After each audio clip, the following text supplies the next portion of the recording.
የወጀቡ ጥግ ልብ አንጠልጣይ የህይወት ታሪክ ክፍል 21 ደራሲ ሸረፈዲን የእናቱ ልጅ ተራኪ ረዚቃ መሐመድ። ለቻናላችን አዲስ ከሆናችሁ ላይክ፣ ሼር፣ ሰብስክራይብ በማድረግ ቤተሰቦቻችን እንድትሆኑ በአክብሮት እንጋብዛለን። የአውራ ዶሮ ጩኸት በቅጡ ሳይሰማ ጨለማውም ገና ሳይፈግ ነበር ከእንቅልፉ የነቃው። አይኖቹን እያጨናበሰ ወደ መታጠቢያ ቤት አመራ። ፊቱን እየተለቃለቀ ከእንቅልፉ ያባነነው ተስገምጋሚ ድምፅ ጆሮ ላይ የቀረ ይመስል ድጋሚ ተሰማው። ልጄ፣ ሰው ሞተ የሚባለው አፈር ሲለብስ ብቻ ይመስለናል፣ ግን አይደለም። ሰው የሚሞተው ልቡ ሲሞት ነው። የኔ ልጅ፣ እናታችሁ ጥላኝ ሄደች፣ ግን ሙቅ ልቤ ውስጥ እየኖረች ነበር። እኛ ጥለናችሁ ሄድን። የማይበርደው ፍቅራችን አሁንም ልባችሁ ውስጥ አለ። ተስፋ እንዳትቆርጥ፣ ነፍስህን አትስሽ፣ ልብህ አትቀዝቅዝ። ጓደኛህን ልቧ እንዳይሞት እርዳት። ልቧ እንዳይበርድ ሙቅ ልብ ውስጥ አስቀምጣት። ምንም ነገር የልብህን ሰላም እንዲነጥቃ አትፍቀድ። በርታ በል ልጄ፣ በርታ። የአባቱ ድምፅ ኃይልና ጉልበት አለው።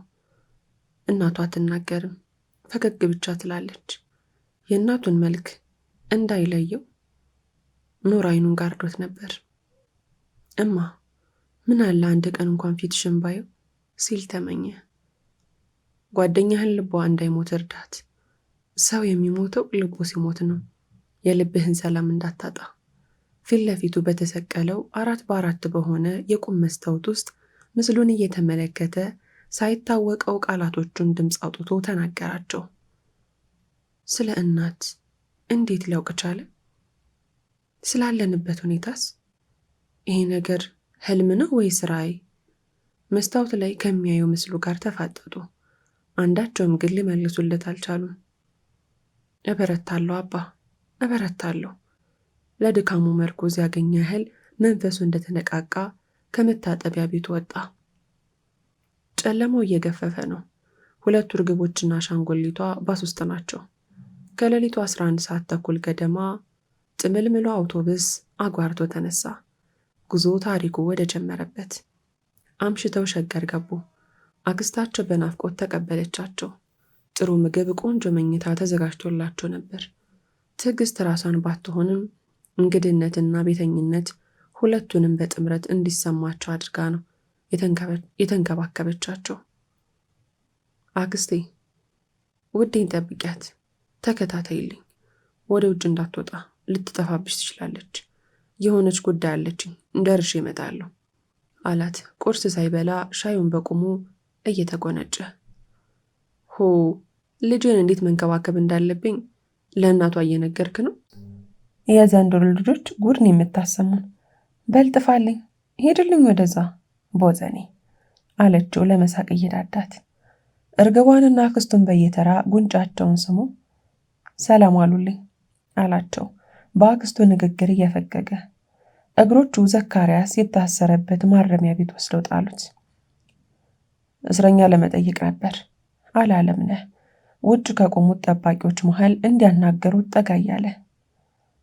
ዘመድ ወይስ ቤተሰብ ጠየቀ የሚመረምረው ፖሊስ። አዎ ዘመድ ነኝ። ውሸቱ እየተቀጠጠው መለሰ። መታወቂያ ይዘሃል?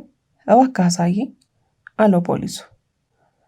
እንደገባህ በቀኝ በኩል የምታገኘው ቢሮ መታወቂያን ሰጠህ ስምህን አስመዝግብ አለው።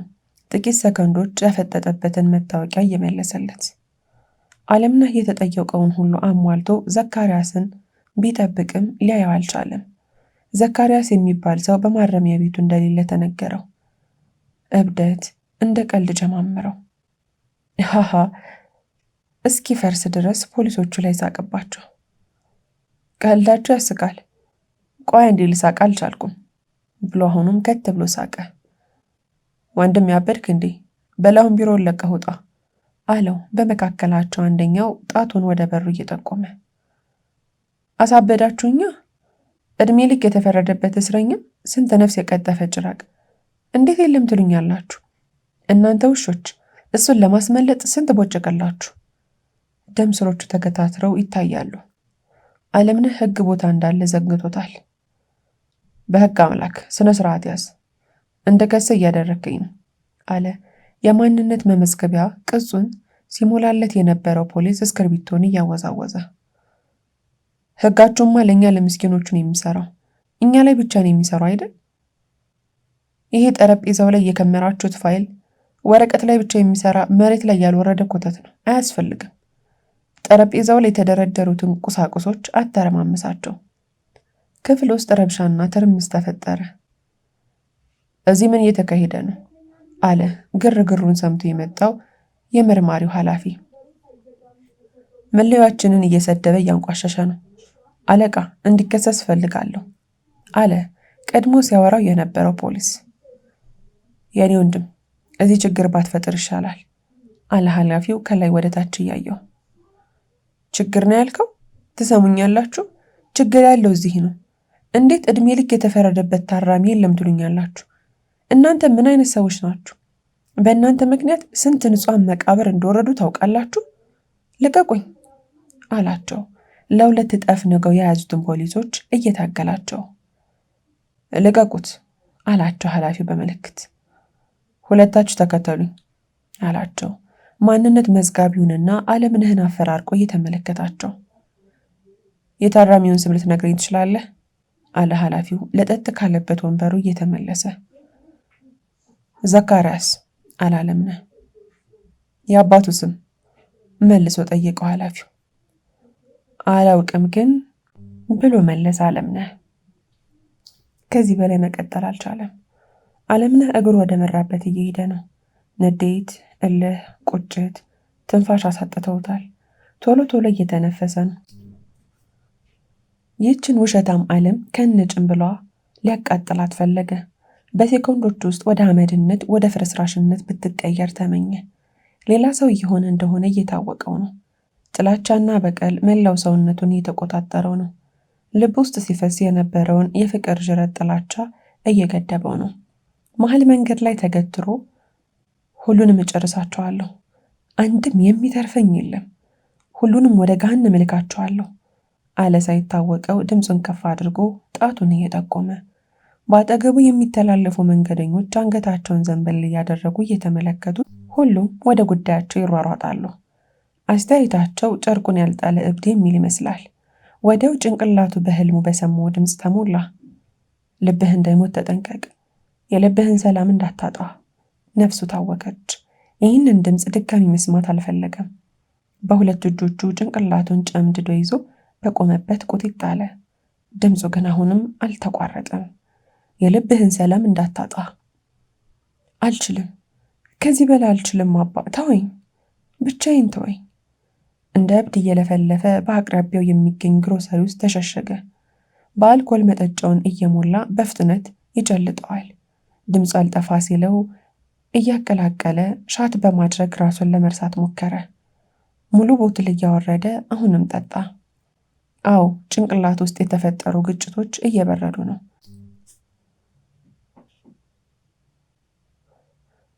ጫጫታው እየጠፋለት ነው። ነፍሱን እያስጨነቃት ያለው የአባቱ ድምፅም ስልል እያለች ደካማ ሆኖ ነው የሚሰማው። ዋሊቱን አውጥቶ ገንዘብ ሊከፍል ሲል ብጫቂ ወረቀት አብራ ዱብ አለች። የሰፈረውን አተኩሮ ቢመለከተውም ሊመጣለት አልቻለም። ለደቂቃዎች ወረቀቷ ላይ ያፈጠጠ መችና ለምን እንደጻፈው አንሰላሰለ። ወንድሜ ገንዘብ እየወደቀብህ ነው የሚለው የካሸሪው ድምፅ ነበር ከሀሳቡ የመለሰው። ይውደቃ እንኳን በእርሳውነት ትወድቁ ይለ አለው እየተኮላተፈ። ለነገሩ ለቁስ እንጂ ለሰውማ መች ግድ አላችሁ ብሽቆች። ገንዘቡን ከፍሎ እየተንበዛበዘ ቤቱን ለቆ ወጣ። ታክሲ ውስጥ ገብቶ እየሄደ ሳለ የህዝብ ስልክ አይኑ ውስጥ ገባ። በወረቀቱ ላይ ያሰፈረው ነገር በስካር ውስጥ ብልጭ ድርግም የሚል ምስል ፈጠረለት። አዎ ወረቀቱ ላይ ያሰፈረው እንድረዳህ ፍቀድልኝ ያለው ሰው ስልክ ቁጥር ነው። መኪናውን አቁሙ ብሎ ድንገት ጮኸ። ወደሱ የዞሩ ብዙ አንገቶች፣ ለትዝብት የተጎለጎሉ አይኖች በርከት አሉበት። ያፈጠጡበትን አይኖች እየቆጠረ ምን ታፈጣላችሁ? ውሸታም አድርባይ ሁላ ራሳችሁን ሁኑ አላቸው እጁን እያወናጨፈ። ወንድም ለምን አትረጋጋም? አለው ሹፌሩ ወደ ኋላ ዞሮ። ተው ልጄ፣ መነጋገሩ ደግም አይደል። የከፋው ነገር ቢኖር ነው። ውስጡ እየተጎዳ እንደሆነ ያስታውቃል። ተውት አሉ ከመካከላቸው ሕይወት የገባቸው የጨረሱት አዛውንት። ከታክሲው እንደወረደ እየተወለካከፈ ወደ ሕዝብ ስልኩ አመራ። ሄሎ ሄሎ፣ አለምነህ ነኝ። አውቄሃለሁ። እንዴት አወቀኝ? ሳትወስደኝ እዚሁ ገሃነም ያሳየኸኝ አምላኬ ነህ። ድምፅ ተገልጦልኝ ይሆን? ቃላቶቹን አስተካክሎ አይላቸውም። ያልከው አንዱም አይደለም። በዚህ ስልክ ልትደውል የምትችለው አንተ ብቻ ስለሆንክ ነው።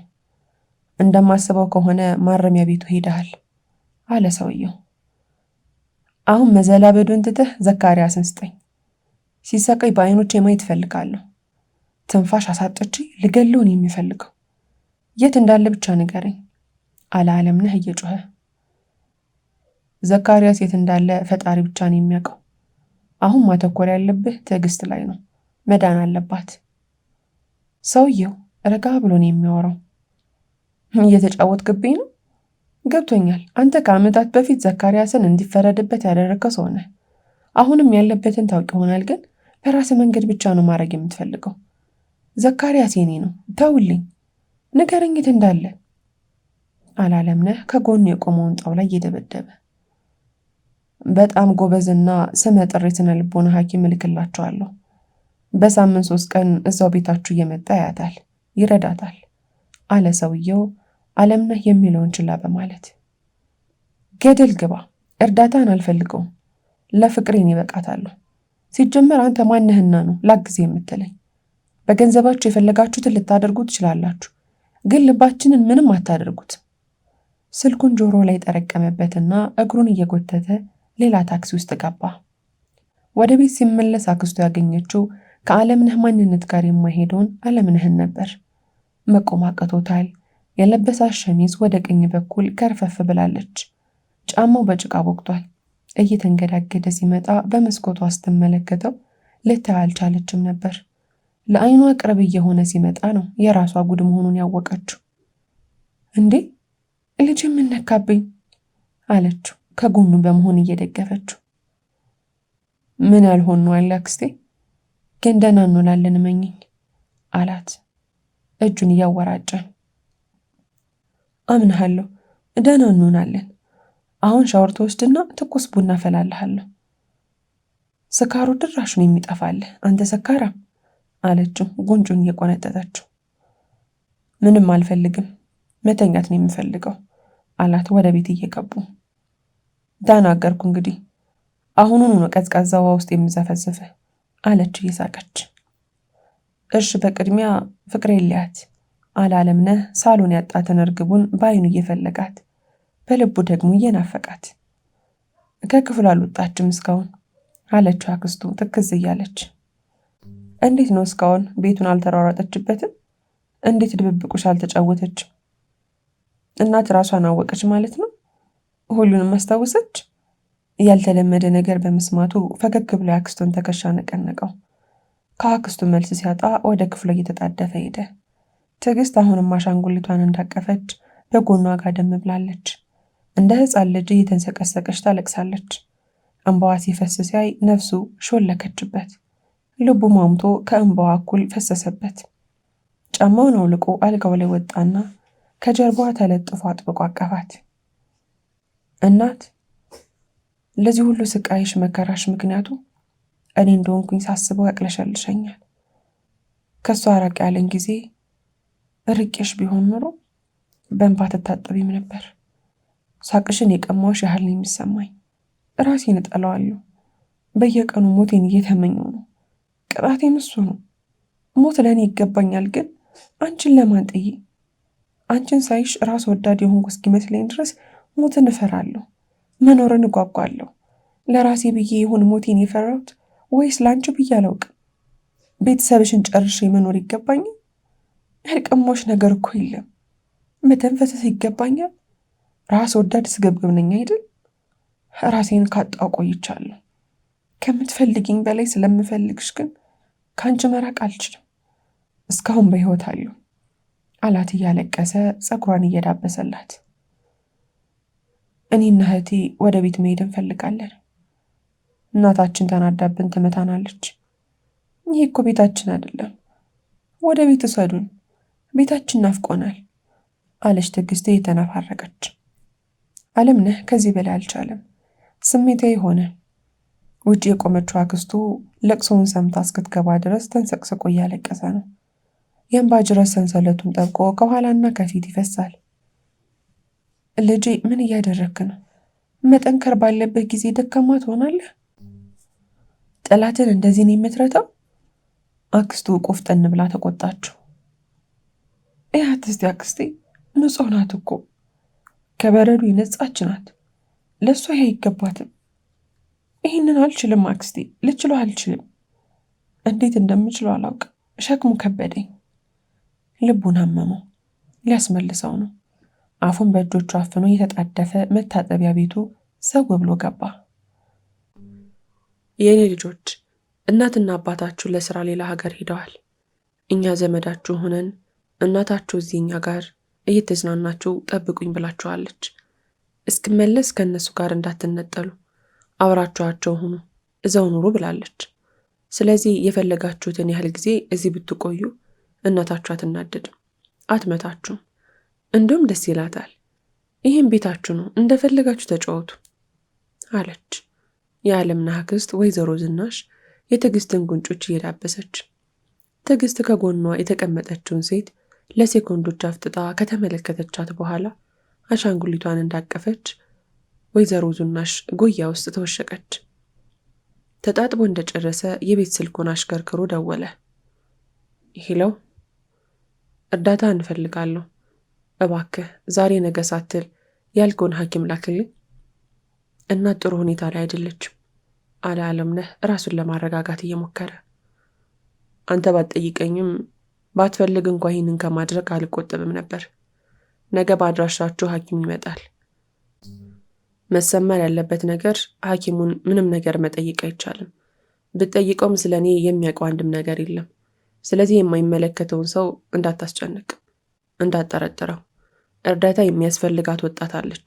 ሊረዳት ብቻ ነው የሚመጣው። ስልኩን ዘጋው። ሌሊት ላይ የሚንሾካሾክና የመተረማመስ ድምፅ አለምነህን ከእንቅልፏ ባነነው። መንሾካሾኮቹ ቀጥሏል። ትኩረቱን ሰብስቦ ለማዳመጥ ሞከረ።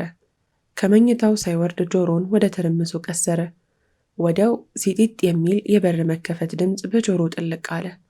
አንሶላውን ከሰውነቱ ላይ ገፎ ተስፈንጥሮ ወረደና ከመሳቢያው ውስጥ ሽጉጥ አወጣ። ድምፅ እንዳይወጣ ተጠንቅቆ አቀባበለው። ይህንን ሽጉጥ ጅማ እያለን የገዛው በስሙ የተመዘገበ ስለሆነ ሕጋዊ ነው። ወንበዴ ለመሆን አስቦ አልነበረም የገዛው፣ ቤተሰቡን ለመጠበቅና ከስጋት በትንሽም ቢሆን ነፃ ለመሆን እንጂ። ለቤተሰቡ ሲል ግን ሊጠቀምበት እንደሚችልም ያውቃል። ልብስ ለመደረብ ጊዜ አላገኝም። በድጋሚ በሩ ሲጢጥ የሚል ድምፅ ሲያሰማ ቁምጣና ብጣቂ ቦዲ እንዳደረገ ነጠላ ጫማውን አድርጎ በተጠንቀቅ ወደፊት ተራመደ። ግድግዳ ላይ የተለጠፈውን ማብሪያና ማጥፊያ ተጫነው። ጨለማ የወረሰው ሳሎን በብርሃን ተሽቆጠቆጠ። በሩ ሲዘጋ ሲሰማ ሽጉጡን ወደ በሩ አነጣጠረ። ፊት ለፊቱ ባየው ነገር ተደናገጠ። ሽጉጡን የወደረው ቀኝ እጁ ተንቀጠቀጠበት። እናት አለ እየተርበተበተ ሽጉጡን ወደ ኋላው አሸሽቶ ለመደበቅ እየሞከረ። ጨለማ ውስጥ ተደብቀሽ እኮ ብዙ አለፋሽኝ። ዛሬ አንቺ አሸነፍሽኝ ማለት ነው ትንሿ እህቴ። እየተፍለቀለቀች አሁንም ትዕግስት አሻንጉሊቷን አቅፋ አልፋው መኝታ ክፍሏ ገባች። ፊት ለፊቷ የቆመውን ሰው አይኖቿ ቢያዩትም ውስጧ ግን ማየት አልቻለም። በዚህ ደረቅ ሌሊት ብቻዋን ውጪ እየተጫወተች ነበር።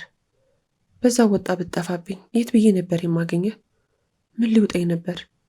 መጥፎ ነገርስ ቢያጋጥማት ኖሮ ምኑ ከንቱንም እንዴት ብቻዋን እተዋታለሁ? የደነዘዙትን እግሮቹን ያንፏቀቀ በሩን ቆለፈና ወደ እርግቡ ሄደ። ብቻዋን ላይ ተዋት ሲጠብቃት ሊያድር። የጠዋቷ ፀሐይ ጀርባውን እያቃጠለችው ነው። ቢሆንም ግን ቃጠሏን ይወደዋል። እስር ቤት ውስጥ ያጣውን የፀሐይ ጨረር ለማካካስ በሚመስል ሁኔታ ጀንበሯን አይጠግባትም። አጥንቱን ሰርስራ እስክትገባ አጣጥሞ ይሞቃታል። ዘካርያስ የተጣለለው ግቢ ውስጥ ወንበር ላይ ለጠጥ ብሎ ቁርሱን እየተመገበ ነው።